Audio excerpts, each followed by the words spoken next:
What's something that seems fun, but is actually terrible? New Year's Eve in Times Square. You're better off watching it on TV instead. Even on TV it is pretty bad. Lata Matana. Massive tomato fight in a small village in Spain. 20,000 participants in a narrow street. Drunk full bladders packed in like sardines. National Guard is there to monitor. Then they force the trucks through to drop tomatoes on you to throw at others. You will get stepped on. You will get peed on/pee on someone. You will have tomato in every crevice. You will have to throw out everything you wore that day. You'd really love that town in Taiwan where people shoot fireworks at each other all day one day of the year. A job that involves traveling pretty much all the time. People will be like, oh, you get to travel and visit all these new places. Yes, that and not having a stable home, hotel living, not being able to even buy a 3-pack of something or do groceries since you'll be traveling again next week. It gets exhausting. Edit. Job as management consulting. I've been traveling for 3.5 years now. If you're young with no big attachments, consider it. I've visited many places. I was just in the Uyuni Salt Flats this weekend. I'm traveling to Ecuador for the 2nd time next week. However, as I mentioned, it gets really exhausting. Everything you own is packed in 2 suitcases. Flying home every 3 months, 12 to 14-hour work days with a lot of pressure. I travel with my team and my boyfriend, which is awesome, TBH, so I do get to party and visit places. How long you can handle it depends on your goals in life. At 28, I'm done with it. Luckily, I got hired by an awesome multinational company, and I'm starting my new job in 2 months. So there's the bright side. Good experience, but it is exactly that. An experience, not a good lifestyle. Plus you work basically the whole time, so you don't get to experience the locale. Becoming an adult does not apply if you have money. Can confirm. Have no money being an adult is poop.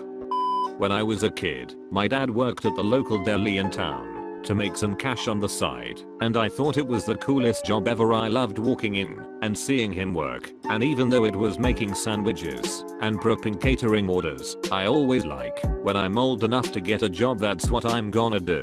Well, I turned 14 and the bosses offer me a job almost as soon as my birthday came around. I used to think working in a restaurant was the coolest thing in the world until I worked in food service, and it actually is the worst thing ever. Nothing better than working long hours for minimum and being screamed at by rude and angry customers. I think what made it seem cool was just that my dad is a generally calm and happy guy, so he made working a pretty difficult job seem fun because he had such a calm demeanor about it. For that I give him a ton of respect. Edit. / wow, didn't expect this to get this much notice. To clarify some things, I didn't hate my job. It was a lot of hard work for minimal pay, but the bosses always treated me well. But I don't have the patience to handle it for as many years as he did. He was able to deal with a lot of stuff with a smile on his face that would normally cause a lot of people, like myself, to absolutely lose their shit. It was a great job, but it wasn't the perfect job that I imagined it as when I was little. Driving to the beach, if it's a long drive. Driving 3 hours one way to get sand encrusted and soggy just to drive another 3 hours back is not exactly going to leave anyone in a good mood. It's funny you say that, because the beach I used to go to was 2.5 hours away. We mostly went there because there's a huge pier with a bar that has $5 margaritas. Spend $40 in gas to save $40 in alcohol. Starks. Anything to do with large crowds. A lot of people disagree with you. Otherwise there wouldn't be a crowd in the first place. No one goes there anymore. It's too crowded. No one drives in New York. Too much traffic. Going to the fair. Pay to park. Pay to get in. Pay for rides. Pay for special events. Pay for overpriced food. I literally just paid $97 for my family of 5 to eat dinner and wander around. $97 for 5 people is kind of a bargain. $97 for entertainment and food for 5 people sounds great. Picnic / eating outside, especially if it's windy. If it's not windy then there are always bugs. If I could give you gold, I would. I hate eating outside. There's one restaurant in the middle of downtown where I like it because there are no flower boxes or trees. There is one and only one instance when I like eating outside, when I have to move forward to a destination. It doesn't matter if you make crumbs or drop stuff along the way. You can just keep going forward, dropping perishable items, that is, not litter. Getting drunk at Cedar Point. Honestly, this doesn't sound like a fun time to begin with. Getting smashed and riding fast, spinning rides all day. Sounds like a recipe for lots and lots of vomiting. I'm gonna get hate for this, but going to Mardi Gras in New Orleans. The idea of it is terrific, and it's certainly an adventure. But I went when I was 19, and it was incredibly chaotic and overwhelming. I had college friends who continued to go every year, but once was definitely enough for me. Edit. I'm getting some flack for the fact that I was only 19 when I went. Please trust me that this did not matter in New Orleans back in 2000. I looked about 15, and I still got served everywhere I went without getting carded. Me not having fun had nothing to do with whether or not I was sober. Renting a paddle boat. You see them sitting there and think it would be nice to get out on the water, but you quickly realize that it's a very inefficient way to power a boat, and you just return to the dock 20 minutes after you set off. Paddleboarding on the other hand is pretty damn fun. A bit difficult at first, but it's relatively easy to pick up.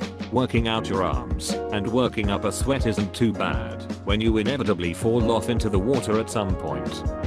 Waterboarding. Waterboarding in Guantanamo Bay sounds awesome. If you don't know what either of those things are, sounds like a fun sport to do with my mates. Sign me up to waterboarding lessons. Strip clubs. You want a room full of sad blokes buying overpriced drinks looking at women pretend to enjoy taking their clothes off? Strip clubs. Honestly just incredibly depressing. I'm a stripper and actually love my job oddly enough. It's fun and exciting to meet new people in different stages of life. Of course every once in a while I'll have customers that make me miserable, but most days are great. I was a stripper too for 6 years, and while I did love my job as a whole, I would regularly get customers who came in because they needed someone to talk to. I really absorbed people's emotions and would sometimes go home and cry about their situations. I also felt awful taking their money when they were in vulnerable positions. I kinda ended up being a free therapist, and not because my customers used me. They always tried to pay me, but I had so much trouble accepting it. Despite being a great stripper, I was essentially also a terrible stripper in that aspect. Being a video game cat tester. I've had a handful of people aspiring to be video game testers, thinking that testing games as in playing them, and I mean games only, all the time is a quick and easy way to make your hobby your job while making money in the process. The reality is much different and not nearly as fun as one may think. You will be playing the same boring part in a game over and over and over again. Let alone the game might not be even that good to begin with. Soon enough you'll be completely burnt out, sick of playing games. Meeting up with people from work on the weekends. Not when your boss owns a giant fishing boat, unless you hate fishing and boats. Storming Area 51. Okay, Mr. Government. How do you do, fellow stormers? Having lived in a coastal state all my life, it never fails to baffle me how people flock to the beach on a 100-degree scorcher of a day burning hot sand.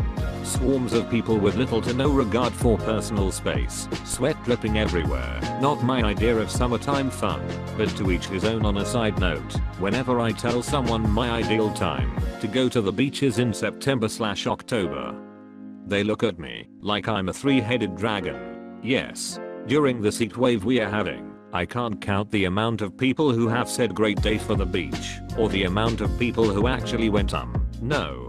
The last place I want to be on a day with 114-degree heat index is on a hot shadeless beach of scorching sand and sun. Going to parties. I have no friends and feel lonely a lot, but if I ever go to a party or anything it's ducking agony. I personally like a little party of 5 to 7 close friends. We end up having way more fun than a party of 20 plus people, and we all get to talk to each other and enjoy each other's company. Here's my trick. If it's a really big busy party, pull up a chair right next to the snack table. When people come up to get some snacks, you can introduce yourself and exchange pleasantries if you want, but chances are they won't linger too long because they want to get back to where they came from. thus making you unlikely to get trapped in a long chat. Meanwhile, you can stress eat in between conversations because you're right by the snacks.